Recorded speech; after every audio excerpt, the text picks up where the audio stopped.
at magsisimula na ang programa. So, tayo na? Yes! Finally! I was simply my folk dances! Yeah. Kaya naman,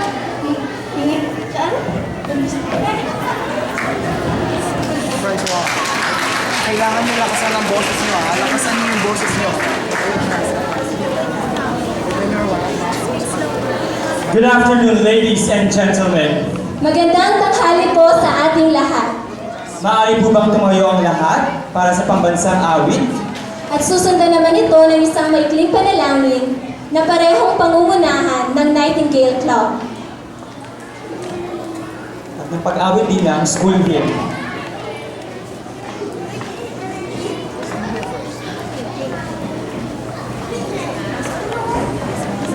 Turn it off, Lisa.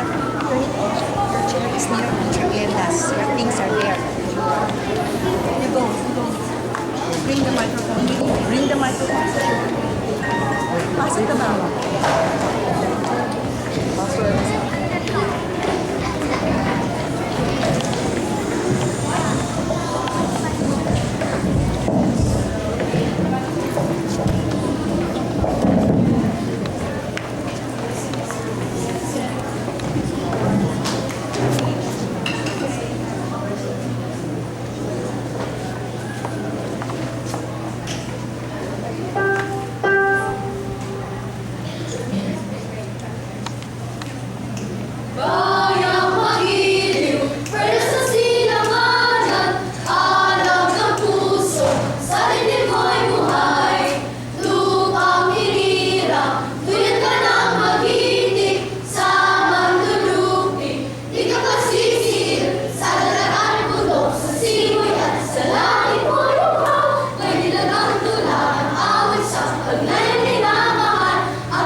acknowledge ang presensya ng ating minamahal na Director Unsong Tek, at ang kanyang may bahay, si Mrs. Che.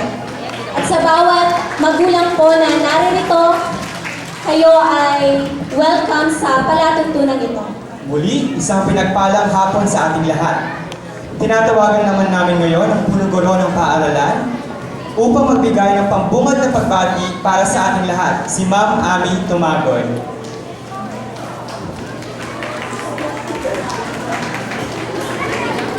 Maraming salamat, Pinoong ko. At pinipili ko, hindi bagay. Muli magandang hapon po sa inyong lahat. Lalo-lalo na sa aking pinagpipitagan ng Direktor, Ginoong Unsong Tek at ang may bahay bilang sa ating mga magulang at mga kaibigan, mga panauhin na narito ngayong hapon, you took your time out really to be with us and witness your children's efforts. Maraming salamat po at magandang hapon. Sa ating mga guro, lalong-lalo na yung mga umuwi ng alas 10 ng gabi, sino-sino yun. Ayun pa man, pinabati ko kayo at magpapasalamat sa kaibigan ng ating puso. Salamat sa inyong pagpapakagod. Sa ating mga mag-aaral, I'm not going to make it long. I know you are so excited to show what you have been practicing for 2 weeks. Am I right? 2 weeks? Okay po. Sa ating mga magulang, just one message as part of my warm welcome. You know, with all your understanding, your cooperation, your compassion, your patience, and with your smiles on your faces whenever you are happy with what you're doing, those things make us what we are now. In the beginning, we must say, many things to learn, and we keep on learning. With you around, nothing will be impossible. Once again, a warm welcome, and again, thank you so much from the bottom of our hearts. Thank you. Maraming salamat po, Ma'am Ami, para sa napakagandang mensahe. Ano sa palagay mo, Teacher Prince? Handa na kaya ang lahat? Palagi ko naman. So atin ang matutunghayan ng unang pasada ng kanyang mga pagtatanghal. So alam naman natin na isa ang sayaw sa mga bagay na nagpapaunlad sa kultura ng isang bansa. Madalas, masasalamin dito ang mga tradisyon at paniniwala ng mga tao. Sumuview natin sila. Tama, at sa pamamagitan din ito na ipapakita ng mga tao ang tagumpay o pagunlad na kanilang nararanasan sa kanilang bansa. Upang patunayan ang aming mga sinasabi, ay panoorin natin kung paano nag-umpisa ang katutubong sayaw sa Pilipinas at kung paano unti-unting binago ng panahon dahil na rin sa pananakop ng ilang bansa sa ating bayan. Mula sa mag-aaral ng Grade 2 Justice, ay matutunghayan natin ang isang katutubong sayaw ng mga mandirigma. Ito ay susundan ng mag-aaral sa Grade 1 Jolliness na magpapakita naman ng isang bantog na sayaw mula sa Mindanao. Susundan ito ng isang masayahing sayaw na mula sa Gitnang Luzon na ipapakita naman ng Grade 1 Orderliness. Ang huli sa grupong ito ay ang pinagsanib na klase ng Grade 3 Jolliness at Grade 3 Obedience na magtatakang buhayin ang minsang natutulog na kaisipan natin sa pagiging Pilipino. Dapat ma-remind yung parents na wala nang magpi-picture taking, may nakapwesto na sa gitna. Warrior Igorot Dance. Ang mga tribo ng Igorot ay tumira sa mga bundok sa Luzon. Sila ay may iba't ibang uri ng sayaw. Isa na rito ang Warrior Igorot Dance na kung saan ipinapakita ang kanilang paraan ng pagkikipaglaban.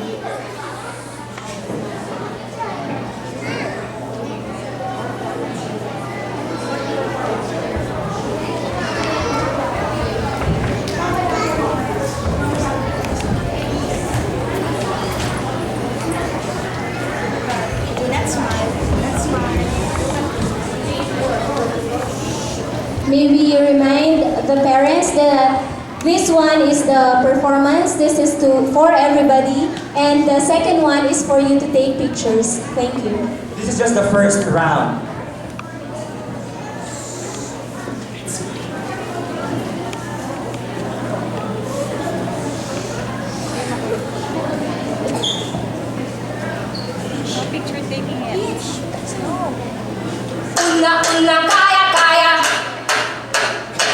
Una-una kaya-kaya, ay!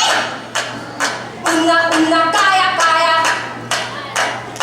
Una-una kaya-kaya, ay! Una-una, una-una, una-una kaya-kaya, ay! Una-una, una-una, una-una kaya-kaya,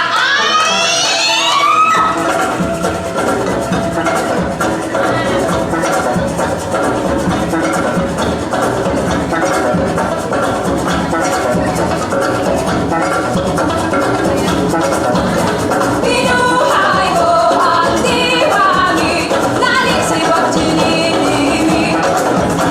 Pinuhay mo ang diwani, naling siwag chinilimi. Pinuhay mo ang diwani, naling siwag chinilimi. Pinuhay mo ang diwani, naling siwag chinilimi. Una-una kaya-kaya. Una-una kaya-kaya. Ay! Una-una kaya-kaya. Una-una kaya-kaya. Ay! Una-una. Una-una. Una-una kaya-kaya. Ay! Una-una. Una-una. Una-una kaya-kaya.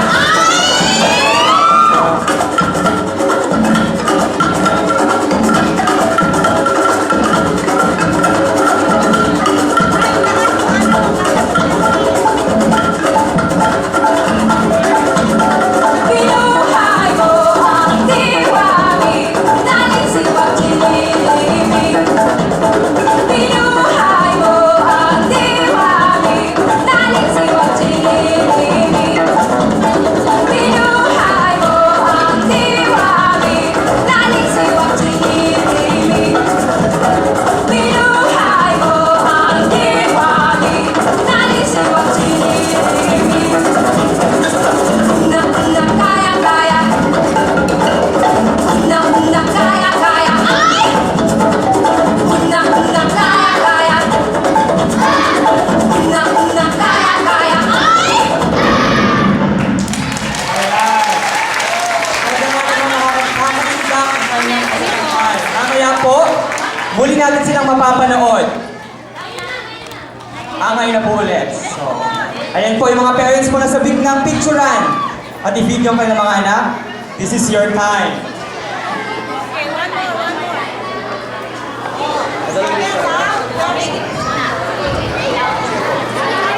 Muli po, this is their second round of performance. This is your time to take pictures or videos. Again, we give you the grade 2. Una-una kaya-kaya. Una-una kaya-kaya. Ay! Una-una kaya-kaya. Una-una kaya-kaya. Ay! Una-una. Una-una. Una-una kaya-kaya. Ay! Una-una. Una-una. Una-una kaya-kaya.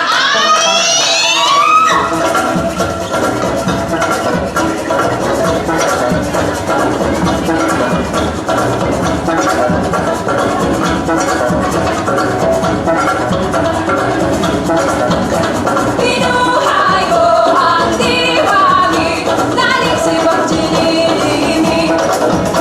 Pinuhay mo ang diwani, naling siwag chinilimi.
Hello. Ayan. Ang ating pong nasaksihan ay bunga ng papapagal ng mga estudyante at ng kanilang mga guro. Ngayon naman, ang singkil. Ito ay nanggaling sa mga Maranao na nanirahan sa lawa ng Lanao. Ito ay hango sa kwentong darangan na interpretasyon ng mga Maranao sa epikong Indian na Ramayana. Ito ay mahalikang sayaw na tungkol sa isang Muslim na prinsesa. Siya ay naligaw sa isang gubat at nakaranas ng paglindol na gawa ng mga diwata sa gubat.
Nakita niyo po ba yung mga props na gamit-gamit ng mga munting anghel? Iyan po ay gawa ng mga masisipag at malilikhang kamay ng mga kuya at ate nila sa grade 4, 5, and 6 sa kanilang po mga arts classes. Okay, isa pa po. Isa pa pong pasada. Panoorin po natin muli ang grade 1.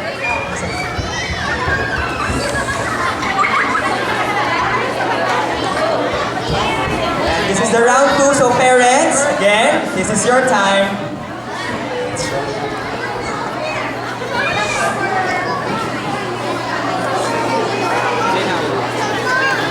Ako, get back